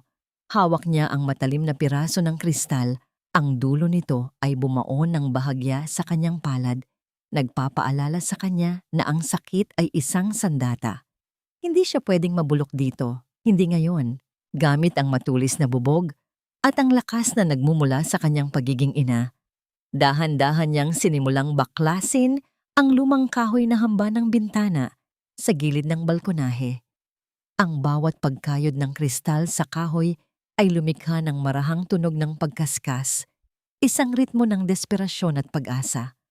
Tagaktak ang pawis sa kanyang noo at ang kanyang mga daliri ay nagkakalyo na, ngunit hindi siya tumigil hanggang sa naramdaman niya ang pagluwag ng trangka. Sa isang huling pagtulak na gamit ang buong bigat ng kanyang katawan, bumukas ang bintana patungo sa kalayaan. Mabilis siyang kumilos. Sa ilalim ng kanyang kama, kinuha niya ang isang lihim na maleta na matagal na niyang inihanda sa tulong ni Gabriel. Sa loob nito ay ang kanyang baluti para sa digmaang ito, isang kulay pulang vest at pantalon na gawa sa mamahaling tela. Ang kulay na ito ay sumasagisag sa dugo, pawis at luhang ibinuhos niya sa Teresa's kusina. Tumayo siya sa harap ng salamin. Pinunasan niya ang bakas ng luha sa kanyang mga mata at pinalitan ito ng matapang na guhit ng eyeliner. Ang kanyang maputlang labi ay binalot niya ng matingkad na pulang lipstick, ang kulay ng isang reynang handang bawiin ang kanyang trono. Tiningnan niya ang kanyang refleksyon. Hindi na siya ang tanga at may sakit na asawa. Ang babaeng nasa harap ng salamin ay isang bagyo na handang manalasa. Paalam tanga, bulong niya sa sarili habang tinatalikuran ang silid na naging kulungan niya. Samantala, sa loob ng marangyang bulwagan ng isang tanyag na hotel, umaalingaw-ngaw ang masayang musika at ang kalansing ng mga baso ng wine. Nakatayo si Carlos sa gitna ng entablado, nakasuot ng tuxedo na tila binili gamit ang perang ninakaw sa kanyang asawa. Sa kanyang tabi, si Lorna ay animoy isang linta na nakakapit sa kanyang braso, nakasuot ng bagong bestida na kumikinang sa ilalim ng mga spotlight. Sa ika-10 taon ng Teresa's Kusina, nais kong magpasalamat sa inyong lahat. Anunsyo ni Carlos sa mikropono. Ang kanyang boses ay puno ng pekeng emosyon. Alam nating lahat na ang aking asawa, si Teresa, ay kasalukuyang nakikipaglaban sa isang malubhang karamdaman ng isip. Masakit para sa akin na wala siya rito, ngunit kailangan nating ipagpatuloy ang kanyang pangarap. Nagkunwari pang nagpunas ng luha si Carlos, habang si Lorna naman ay yumuko bilang tanda ng pakikiramay. Ang mga bisita ay bumuntong hininga sa awa. Hindi alam na ang pinag-uusapan nilang may sakit ay nasa pintuan na mismo ng bulwagan. Sa labas ng hotel, naghihintay si Gabriel sa loob ng kanyang sasakyan. Nang makita niya si Teresa na lumabas mula sa anino, sandali siyang napaawang ang bibig. Ang ningning sa mga mata ni Teresa ay sapat na upang pawiin ang dilim ng gabi. Lumabas si Gabriel at iniabot ang kanyang braso. Walang salita. Tanging isang seryosong pagtango ang namagitan sa kanila. Habang naglalakad sila patungo sa entrance, ang tunog ng takong ng sapatos ni Teresa ay tila isang martilyo na tumatama sa sahig. Matatag, mabilis, at mapanghamon. Nararamdaman niya ang kaba, ngunit ang bawat hakbang ay nagpapatatag sa kanyang desisyon. Nang makarating sila sa tapat ng malaking pintuan ng bulwagan, huminga ng malalim si Teresa. Tiningnan niya si Gabriel na nagbigay sa kanya ng isang mapagtiwalang mawalang ngiti. Sa isang malakas na pagtulak, bumukas ng malawak ang 2 malaking pinto. Ang tunog ng musika sa loob ay biglang tumigil, tila pinutol ng isang matalim na gunting. Ang lahat ng mata ay lumingon sa pintuan. Ang mga bulungan ay napalitan ng nakabibinging katahimikan. Doon, sa ilalim ng liwanag ng chandelier, nakatayo ang isang babaeng nakasuot ng pula, naglalakad ng may dangal na tila isang diyosa. Napatigil si Carlos sa gitna ng kanyang pagsasalita. Ang mikropono sa kanyang kamay ay lumikha ng isang matinis at masakit sa taingang tunog dahil sa panginginig ng kanyang mga daliri. Si Lorna naman ay tila nakakita ng multo. Ang kanyang mukha ay nawalan ng kulay. Hindi tumitigil si Teresa hanggang sa makarating siya sa paanan ng entablado. Ang bawat mata sa loob ng silid ay nakatutok sa kanya. Nagtataka kung paano ang isang babaeng sinabing baliw at may sakit ay mukhang mas matino at mas makapangyarihan kaysa sa sino mang naroon. Umakyat si Teresa sa hagdan. Ang bawat baitang ay tila isang pag-akyat sa rurok ng kanyang tagumpay. Huminto siya sa tapat ni Carlos, na noon ay parang estatwang hindi makagalaw. Dahan-dahan niyang inabot ang mikropono mula sa nanginginig na kamay nito. Tinitigan niya ang kanyang asawa ng diretso sa mga mata, isang tingin na puno ng pangungutya at katotohanan. Iniharap ni Teresa ang kanyang muka sa lahat ng mga bisita, sa media at sa kanyang mga kaaway. Idinikit niya ang mikropono sa kanyang mga labi. Magandang gabi sa inyong lahat. Simula niya, ang kanyang boses ay malinaw, malakas, at walang anumang bakas ng sakit o pagkalito. Narinig ko na pinag-uusapan ninyo ang aking karamdaman. Ang bawat salitang lumalabas sa bibig ni Teresa ay tila isang malamig na hampas ng hangin na nagpapatahimik sa buong bulwagan. Nakatayo siya sa gitna ng entablado, ang pulang vest na suot niya ay nagmistulang baluti ng isang mandirigmang nagmula sa apoy.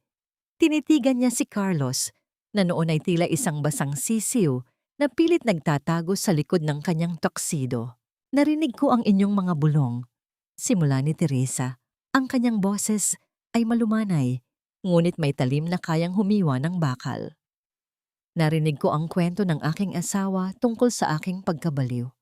Ngunit ang totoo, ang tanging kabaliwan na ginawa ko ay ang pagkatiwalaan ng mga taong nagnakaw ng aking buhay habang ako ay nakahiga sa higaan ng sakit. Lumingon si Teresa sa malaking screen sa likod ng entablado. Sa isang hudyat mula kay Gabriel na nasa baba, biglang nagbago ang mga slide ng larawan ng restaurant. Hindi na mga pagkain ang nakita ng mga bisita, kundi mga dokumento, mga bank statement na nagpapakita ng paglipat ng milyon-milyong piso sa isang lihim na account. At ang mga dokumentong pinirmahan ni Carlos gamit ang kanyang pekeng pirma. Heto ang katotohanang pilit ninyong ibinabaon sa limot. Dumaing ang boses ni Teresa habang itinuturo ang screen. Ang mga pirma na ito ay patunay ng panlilinlang. Ninakawan ninyo ang kumpanyang itinayo ko mula sa wala. Ninakawan ninyo ang kinabukasan ng aking anak. Huwag kayong maniwala sa kanya. Sigaw ni Carlos. Ang kanyang boses ay matinis at puno ng desperasyon. Sira ang ulo niya. Epekto lang yan ng mga gamot na iniinom niya. Guard, ilabas ang babaeng ito. Ngunit walang gumalaw. Ang mga bisita ay nakatingin sa screen nang may pandidiri at gulat. Hindi pa natapos si Teresa. Inilabas niya ang kanyang cellphone at idinikit ito sa mikropono. Sa buong bulwagan, umalingaw-ngaw ang isang audio recording, ang usapan ni na Carlos at Lorna noong gabi bago ang anibersaryo. Walang kwenta ang buhay niya kung wala ang pera. Siguraduhin mong nakapirma siya bago mo itigil ang gamot niya. Boses yon ni Carlos, malinaw at nakakakilabot. Isang kolektibong singhap ng gulat ang narinig mula sa mga tao. Ang mga bulungan ng awa ay napalitan ng mga sigaw ng pagkamuhi. Ang mga kamera ng media ay walang tigil sa pagkuha ng larawan ng namumutlang mukha ni Carlos at ng nanginginig na si Lorna. Ate, hindi totoo yan. Pineke mo ang boses na yan. Sigaw ni Lorna, pilit na nagtatago sa likod ni Carlos, ngunit ang kanyang mga mata ay ligasgas sa takot. Hinarap siya ni Teresa ng may malamig na ngiti. Pati ba ang kwintas ng aking ina na ninakaw mo mula sa aking drawer ay peke rin, Lorna? O ang mga ari-arian na len mo ring ibinebenta sa iyong kasabwat na si Rico? Napatigil si Lorna. Ang kanyang mukha ay nawalan ng kulay. Tila isang bangkay na nakatayo. Sa gitna ng kaguluhan, dahan-dahang itinaas ni Teresa ang kanyang kamay. Hinawakan niya ang kanyang singsing sa kasal. Ang gintong tila naging kadena sa kanya sa loob ng 10 taon. Sa isang marahas ngunit mapayapang kilos, hinubad niya ito at buong lakas na inihagis sa paanan ni Carlos.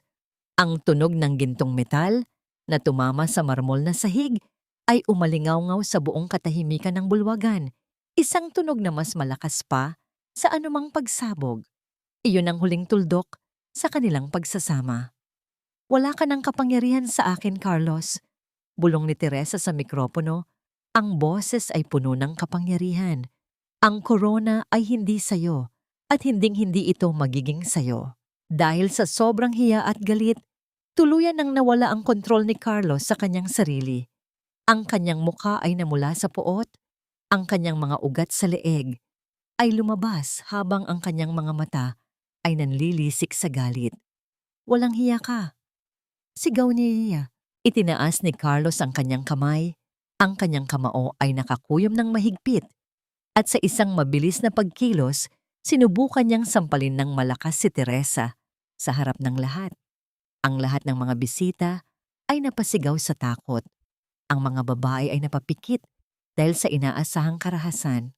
Ngunit bago pa man dumampi ang palad ni Carlos sa pisngi ni Teresa, isang matipunong kamay ang mabilis na humarang sa hangin. Isang kamay na matatag at puno ng awtoridad ang sumalo sa braso ni Carlos, pinipigilan ito sa gitna ng pag-atake. Si Gabriel. Nakatayo siya sa tabi ni Teresa. Ang kanyang mga mata ay malamig na nakatitig kay Carlos, tila isang pader na hindi kailanman matitibag. Ang boses ng hustisya ay hindi palaging dumarating sa anyo ng isang malakas na sigaw. Kung minsan, ito ay dumarating sa anyo ng isang matatag na kamay na humaharang sa kasamaan. Habang hawak ni Gabriel ang nanginginig na braso ni Carlos, ang katahimikan sa bulwagan ay naging kasing bigat ng isang libingan. Ang lahat ay nakasaksi sa pagtatangka ng isang asawang saktan ang babaeng ninakawan na niya ng dangal. Bitawan mo ako! Wala kang pakialam dito! Ang sigaw ni Carlos ay puno ng takot at pait. Ngunit ang pagkakahawak ni Gabriel ay mas lalo pang humigpit, isang senyales na hindi na siya hahayaang muling makapanakit pa. Dahan-dahang lumitaw ang mga unipormadong pulis mula sa mga gilid ng pinto. Ang kanilang mga yabag ay mabigat at puno ng awtoridad sa ibabaw ng makintab na sahig. Sa puntong ito, alam ni Carlos na wala na siyang takas. Ang kanyang mukha na kanina lamang ay puno ng kayabangan ay unti-unting napalitan ng isang anyo ng matinding kaduwagan. Sir Carlos Valderrama, Lorna Santos, sumama kayo sa amin para sa mga kasong estafa, falsification of documents at attempted murder. Anunsyo ng opisyal, ang boses ay malamig at walang halong emosyon. Nang marinig ang salitang murder, tila nawalan ng lakas sa tuhod si Carlos. Ngunit sa halip na harapin ang katotohanan, nang may paninindigan, ang kanyang henang pagkatao ay muling lumitaw. Tiningnan niya si Lorna na noon ay nanginginig din sa tabi niya at sa isang iglap, itinuro niya ang kanyang kasabwat. Siya! Siya ang may kasalanan ng lahat! Sigaw ni Carlos, ang kanyang boses ay nanginginig sa desperasyon habang sinusubukang kumawala sa mga pulis. Siya ang nagplano na lasunin si Teresa. Siya ang nag-utos na ilipat ang mga pera. Nagpumilit lang siya sa akin dahil gusto niyang makuha ang buhay ng ate niya. Wala akong kinalaman dito. Naniwala lang ako sa kanya. Ang mga bisita ay napuno ng bulungan ng pandidiri. Walang mas hihigit pa sa kaduwagan ng isang lalaking isinasakripisyo ang kanyang kasama sa krimen para lamang iligtas ang sariling balat. Nanlaki ang mga mata ni Lorna. Ang pag-ibig na inaakala niyang wagas ay napalitan ng isang matinding puot sa isang sandali. Tumawa siya ng histerikal, isang tunog na puno ng pait at kawalan ng pag-asa. Walang hiya ka, Carlos! Sigaw ni Lorna, sabay damba sa lalaking kasama niya sa kama kagabi. Sinubukan niyang kalmutin ang mukha nito. Ang kanyang mga kuko ay tila mga kuko ng isang hayop na nasusukol. Sama-sama tayong babagsak. Akala mo ba malinis ka? Ikaw ang humiling na mamatay na si Teresa para hindi na tayo mahirapan. Ikaw ang kumuha ng insurance niya. Ang dalawa ay nagsimulang mag-away at magsisihan sa harap ng lahat. Isang eksenang kasing dumi ng kanilang mga budhi. Pinapanood sila ni Teresa mula sa entablado, ang kanyang mga kamay ay nakapatong sa kanyang dibdib. Hindi siya nakaramdam ng galit. Ang nararamdaman niya ay isang malalim na pagkahabag sa 2 taong naging alipin ng kanilang sariling kasakiman. Tama na, bulong ni Teresa. Ngunit ang kanyang boses ay umalingaw-ngaw sa mikropono. Sapat na upang patahimikin ang 2 nag-aaway na linta. Naglakad siya palapit kay Lorna na ngayon ay nakaluhod na sa sahig habang pilit na pinupusasan ng mga pulis. Sinubukan ni Lorna na humawak sa gash ng damit ni Teresa. Ang kanyang mukha ay basang-basa ng luha at mantsa ng makeup. Ate? Ate Teresa, patawarin mo ako. Ginawa ko lang to dahil mahal ko si Carlos. Nainggit lang ako sa'yo, ate. Pagsamo ni Lorna, ang kanyang boses ay paus na. Tumingin si Teresa sa babaeng itinuring niyang kapatid. Dahan-dahan niyang hinila ang kanyang vest palayo sa maruming kamay ni Lorna. Wala siyang sinabi. Ang kanyang katahimikan ay ang pinakamasakit na sagot sa lahat ng kasalanan nito. Isang katahimikang nagsasabing, ang lahat ng ay tapos na. Habang kinakaladkad sila palabas ng hotel, ang mga ilaw ng asul at pulang wangwang ng mga sasakyan ng pulis ay kumislap mula sa labas ng malaking bintana, nagbibigay ng isang nakatatakot na kulay sa buong bulwagan. Ang mga bisita ay nagsimulang mag-alisan, iniwan ang lugar na naging saksi sa pagbagsak ng isang huwad na kaharian. Naiwan si Teresa at Gabriel sa gitna ng malawak na entablado.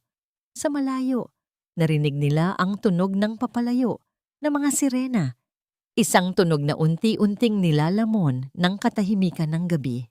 Lumingon si Carlos sa huling pagkakataon bago isakay sa police car. Nakita niya ang kanyang anak, si Miguel, na karga ni Gabriel sa malayo. Ang bata ay mahigpit na nakayakap sa leeg ni Gabriel. Ang mukha ay nakatago, natatakot na makita ang sarili niyang ama. Sa sandaling iyon, alam ni Carlos na hindi lang pera at kalayaan ang nawala sa kanya. Nawala sa kanya ang tanging bagay na hindi na niya kailanman mabibili muli. Ang katahimikan ay minsan mas masakit kaysa sa sigawan. Matapos ang nakabibinging gulo sa bulwagan, ang pag-uwi ni Teresa sa kanilang bahay ay tila isang pagpasok sa isang libingang walang bangkay. Ang bawat sulok ng malawak na sala, ang mga kurtinang siya mismo ang pumili. At ang mga dekorasyong simbolo ng kanyang pinaghirapan ay tila mga piping saksi sa 10 taon ng kanyang buhay na unti-unting nabulok sa ilalim ng kanyang mga mata. Dahan-dahan siyang naglakad patungo sa kusina, ang puso ng tahanang ito, ang lugar kung saan siya nagsimulang mangarap. Naupo siya sa malamig na sahig, isinandal ang kanyang likod sa mga kabinet na gawa sa matigas na kahoy. Dito, sa gitna ng kadiliman, sa wakas, ay pinayagan niya ang kanyang sarili na huminga. Pinayagan niya ang kanyang sarili na maramdaman ang lahat ng bigat na pilit niyang itinago sa likod ng kanyang maskara. Ang mga luha na kanina pa nagbabadyang kumawala ay tila isang dam na tuluyan ng nabasag. Umiyak si Teresa ng tahimik. Ang bawat hikbi ay puno ng pait at pangungulila. Hindi niya iniiyakan si Carlos, kundi ang babaeng siya noong nakalipas na 10 taon, ang babaeng nangarap, nagmahal ng buo, at naniwalang ang katapatan ay sapat na upang mapanatili ang isang pamilya. Iniiyakan niya ang mga pangarap na naging abo. Sa gitna ng kanyang paghagulgol, narinig niya ang marahang pagbukas ng pinto sa likod. Hindi siya natakot. Kilala ng kanyang puso ang bigat ng bawat hakbang na papalapit. Isang baso ng mainit na gatas ang dahan-dahang inilapag sa tabi niya sa sahig. Ang usok nito ay banayad na sumasayaw sa hangin, nagdadala ng amoy ng katiwasayan. Naupo si Gabriel sa tabi niya, hindi sa upuan, kundi sa mismong sahig. Pinapantayan ang kanyang pighati. Hindi ito nagsalita. Hinayaan lang nito na ang katahimikan ang magsilbing tulay sa kanilang mga damdamin. Ito ay gatas na gawa sa pagmamalasakit, Tess. Hindi lason. Mahinahong sabi ni Gabriel. Ang boses ay parang isang haplos sa kanyang sugatang kaluluwa. Napatitig si Teresa sa baso. Naalala niya ang baso ng gatas na ibinibigay sa kanya ni Carlos gabi-gabi upang siya ay patulugin ng habang buhay.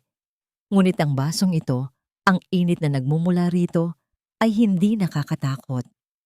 Inabot niya ito, ang kanyang mga daliri ay naglapat sa mainit na salamin. At sa unang pagkakataon, sa loob ng mahabang panahon, naramdaman niyang ligtas siya. Gab, sapat na ba ang paghihiganti para mabuo muli ang puso ko? Tanong ni Teresa. Ang boses ay basag at puno ng pag-aalinlangan. Inabot ni Gabriel ang kanyang kamay at marahang itinakip sa mga mata ni Teresa. Tila inilalayo siya mula sa malupit na liwanag ng katotohanan. Hindi paghihiganti ang bubuo sa iyo, Tess, kundi ang pagpapalaya mo sa sarili mo. Ang katarungan ay para sa kanila, ngunit ang kapayapaan ay para sa iyo. Ipinatong ni Teresa ang kanyang ulo sa balikat ni Gabriel. Ang bango ng lalaki, amoy ng ulan, at sariwang hangin ay unti-unting nagpapakalma sa kanyang nagngangalit na sistema.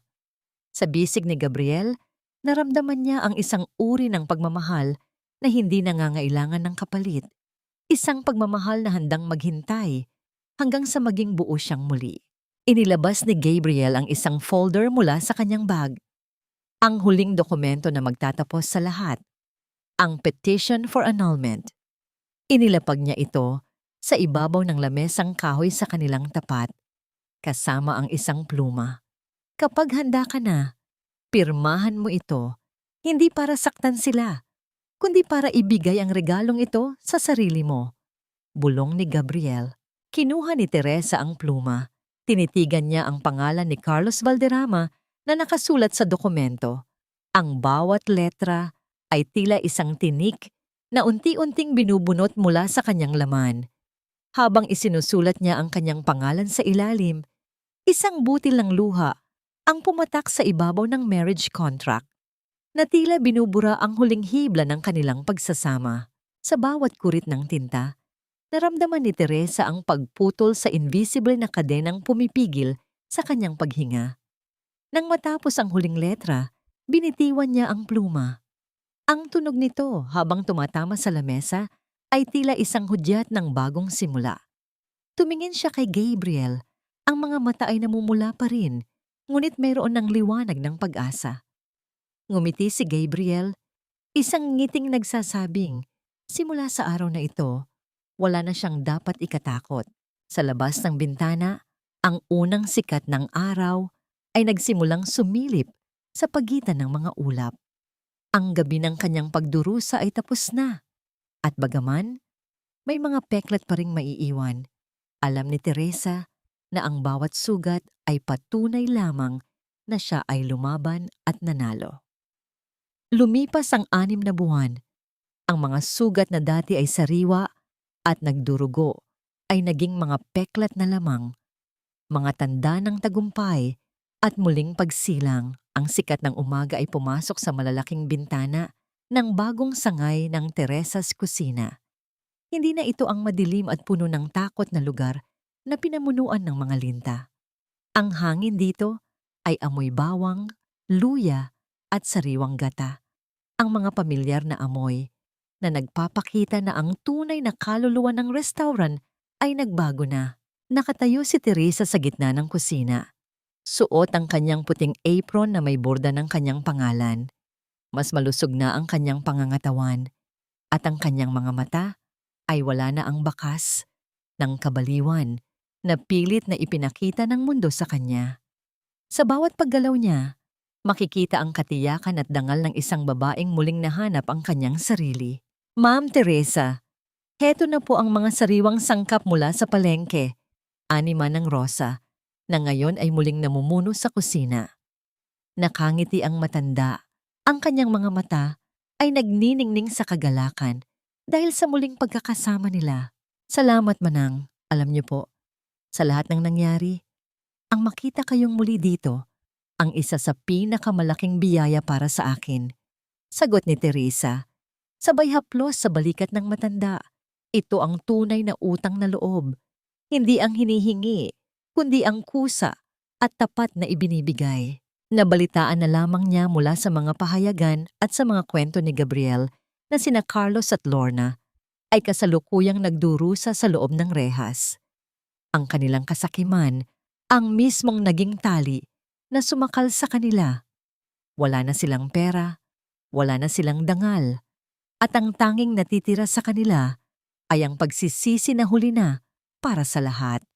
Ngunit para kay Teresa, ang mga balitang iyon ay tila mga anino na lamang ng nakaraan na hindi na kayang abutin ang kanyang kasalukuyan. Maya-maya, narinig niya ang tunog ng pagbukas ng pinto sa harap. Isang pamilyar na boses ng bata ang umalingaw-ngaw sa buong restaurant. "Mama, Mama, nandito na po kami." Sigaw ni Miguel habang tumatakbo patungo sa kanyang ina.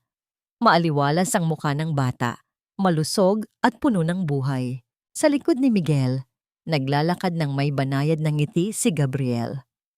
Hawak nito ang isang malaking bida ng mga sunflowers, ang mga bulaklak, na palaging humaharap sa sikat ng araw, kahit gaano pa man kalakas ang ulan kahapon. Para sa pinakamatapang na babaeng kilala ko, bulong ni Gabriel habang iniabot ang mga bulaklak. Kinuha ni Teresa ang mga bulaklak, ang kanyang mga daliri ay bahagyang naglapat sa mga daliri ni Gabriel. Sa simpleng pagdadampi ng kanilang balat, naramdaman ni Teresa ang isang uri ng kuryente na hindi nakakatakot, kundi nakakapagbigay sigla. Isang malalim at tahimik na pag-unawa ang namagitan sa kanila. "Salamat, Gab. Sa lahat-lahat." Tapat na, sabi ni Teresa. Inalalaya ni Gabriel si Miguel na maupo sa isa sa mga lamesa. Pagkatapos ay tumingin siya ng diretso sa mga mata ni Teresa. "Alam mo, Tess, tapos na ang laban mo sa korte. Pero ang laban mo sa buhay, simula pa lang yan. At kung papayag ka, gusto sana kitang samahan sa bawat hakbang." Hindi mabilis na sumagot si Teresa. Tumingin muna siya sa kanyang anak na masayang kumakain, pagkatapos ay sa kanyang mga tauhan na abala sa paghahanda, at sa huli ay kay Gabriel. Ang takot na muling magmahal ay nandoon pa rin. Ngunit ang tiwala na binuo ni Gabriel sa loob ng 6 na buwan ay mas matatag kaysa sa anumang pangamba. Dahan-dahang itinuon ni Teresa ang kanyang kamay sa ibabaw ng kamay ni Gabriel na nakapatong sa lamesa. Isang mahigpit at tapat na hawak. Isang pangako ng pagkakaibigan na unti-unting namumukadkad patungo sa isang bagay na mas malalim.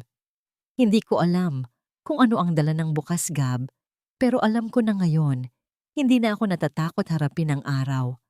Sagot ni Teresa. Ang kanyang boses ay puno ng katiyakan. Lumingon siya sa labas ng bintana. Ang kalsada ay puno ng mga taong naglalakad. Ang mundo ay patuloy sa pag-ikot. Ngunit sa loob ng Teresa's kusina, tila huminto ang oras sa isang sandali ng ganap na kapayapaan. Ang bawat hirap, ang bawat patak ng luha, at ang bawat gabing puno ng lason ay naging bahagi na lamang ng isang kwento na mayroon ng magandang wakas. Huminga siya ng malalim, nilanghap ang amoy ng tagumpay at pag-asa. Sa wakas, ang reyna ay muling nakaupo sa kanyang trono, hindi dahil sa pera o kapangyarihan, kundi dahil sa pag-ibig sa kanyang sarili at sa mga taong tunay na nagmamahal sa kanya. Ang dapit hapon ay nagpintura ng kulay kahel at lila sa kalangitan ng Maynila. Tila isang canvas na nagpapakita ng kagandahan matapos ang isang mahabang bagyo. Sa balkonahe ng bagong bahay ni Teresa, isang tahanang binuo mula sa katapatan at hindi sa pagnanakaw. Nakaupo siya habang pinagmamasdan ang malawak na hardin. Wala na ang mabigat na kadena sa kanyang dibdib. Ang bawat paghinga niya ngayon ay malalim, malaya, at puno ng kapayapaan. Sa loob ng bahay naririnig ang tawanan ni Miguel at Gabriel habang nagluluto ng hapunan. Ang tunog ng mga kubyertos at ang amoy ng sinigang na hipon ay pumapailan lang sa hangin. nagbibigay ng buhay sa pangarap na minsan ng pinatay ng kataksilan. "Mama, halika na po. Luto na ang masterpiece namin ni Tito Gab."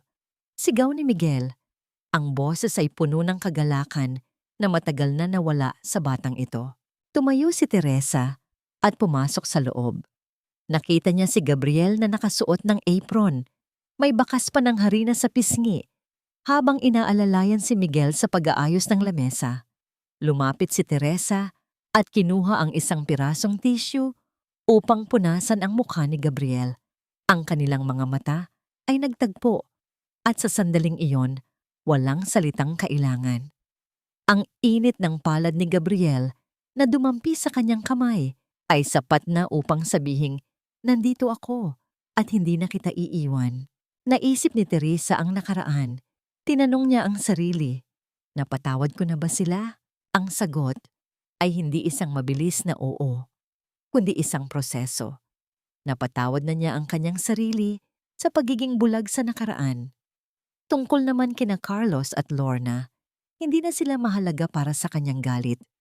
Ang pagpapatawad para sa kanya ay hindi ang paglimot sa krimen, kundi ang pagtanggal sa kapangyarihan ng mga taong yon na saktan pa siya.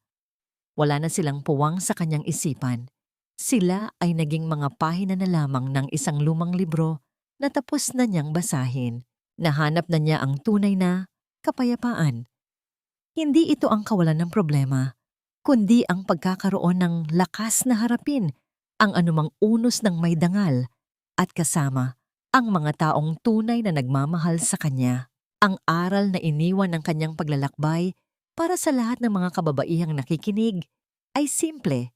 Ang iyong halaga ay hindi nakadepende sa katapatan ng iyong asawa, kundi sa katapatan mo sa iyong sarili.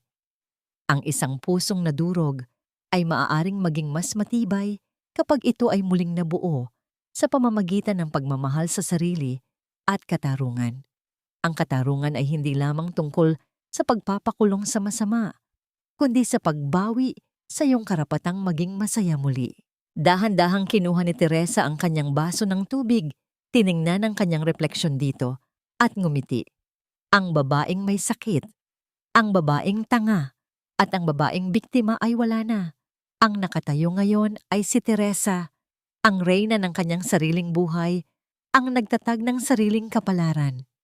Sa labas, ang unang bituin ay nagsimulang magpakita. At sa bawat kislap nito, tila sinasabi ng universo na ang bawat gabi, gaano man kadilim, ay palaging may kasunod na umaga.